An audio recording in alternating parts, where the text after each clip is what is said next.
మనం second part లో చూసాం కదా, జూలీ రోడ్డు పైన చెత్త ఏరుకుంటూ తన కూతుర్ని ఒక ప్రైవేట్ స్కూల్లో చదివిస్తూ ఉంటుంది. ఒక రోజు స్కూల్ నుంచి జూలీకి ఫోన్ వస్తుంది, మీ పాప ఒక అబ్బాయిని కొట్టిందని. జూలీకి ఇక్కడ తెలుస్తుంది ఈ అబ్బాయి వాళ్ళ ఫ్యామిలీ చాలా పెద్ద ధనవంతులని. ఈ అబ్బాయి వాళ్ళ గ్రాండ్ మా ఈ పాపని స్కూల్ నుంచి సస్పెండ్ చేయండి అని చెప్తుంది. జూలీ ఇది విని ఆమె ముందర మోకరిల్లి క్షమాపణ చెప్తుంది, నా కూతుర్ని క్షమించండి, ఇంకొకసారి ఇటువంటి తప్పు జరగదని. సడన్ గా ఈ పిల్లవాడు ఇలా చెప్తాడు, సరే నీ కూతురు ఈ స్కూల్లోనే చదవవచ్చు, కానీ ఒక కండిషన్, నువ్వు ఇక్కడి నుంచి కిందకు దూకాలి. జూలీ కొంచెం కూడా ఆలోచించకుండా తన కూతురు చదువు కోసం పైనుంచి దూకేస్తుంది. నిజానికి ఆ ఫ్లోర్ అంత హైట్ లో లేదు. ఈమె తలకు ఒక చిన్న గాయం తగులుతుంది. సూఫీ ఇది చూసి తొందరగా గ్రాండ్ మా ముందరికి వెళ్లి, నన్ను క్షమించండి, మా అమ్మ పైన జాలి చూపించండి అని ఏడుస్తూ ఉంటుంది. నిజానికి గ్రాండ్ మా కూడా చాలా మంచి ఆవిడ, కానీ తన మనవడికి గాయం అవ్వడంతో ఈమె అవుట్ ఆఫ్ కంట్రోల్ అయిపోయింది. గ్రాండ్ మా సరేలే అని వీళ్లను క్షమిస్తుంది. తర్వాత జూలీ తన కూతురు ఇంటికి వెళ్లిపోతారు. జూలీ పడుకున్న వెంటనే ఈమె సడన్ గా కోమాలోకి వెళ్లిపోతుంది. డాక్టర్ చెకప్ చేసిన తర్వాత ఇలా చెప్తాడు,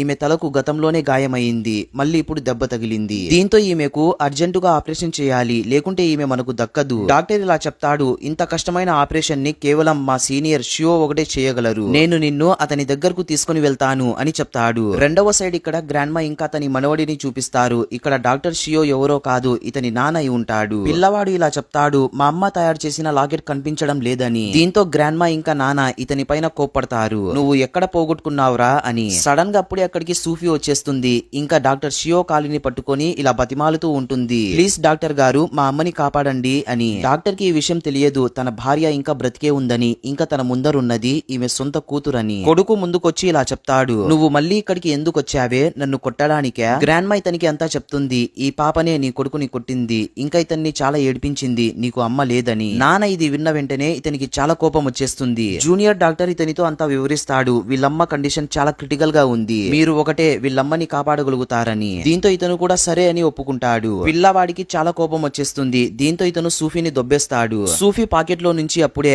ఆ వుడెన్ లాకెట్ అనేది కిందకు పడుతుంది. పిల్లవాడు ఆ వుడెన్ లాకెట్ ని తీసుకుని ఇలా చెప్తాడు, నీకు ఎంత ధైర్యమే, మా అమ్మ నా కోసం తయారు చేసిన వుడెన్ లాకెట్ ని దొంగలిస్తావా అని సూఫీని చాలా తిడుతూ ఉంటాడు. సూఫీ ఇలా చెప్తుంది, ఇది నా లాకెట్, మా అమ్మ నా కోసం తయారు చేసింది. గ్రాండ్ మా ఆ లాకెట్ ని చూసి సూఫీ మాటలన్నీ నమ్మేస్తుంది, ఈమె నా మనవరాలై ఉంటుందా అని. నెక్స్ట్ పార్ట్ కోసం ఒక లైక్ వేసుకోండి.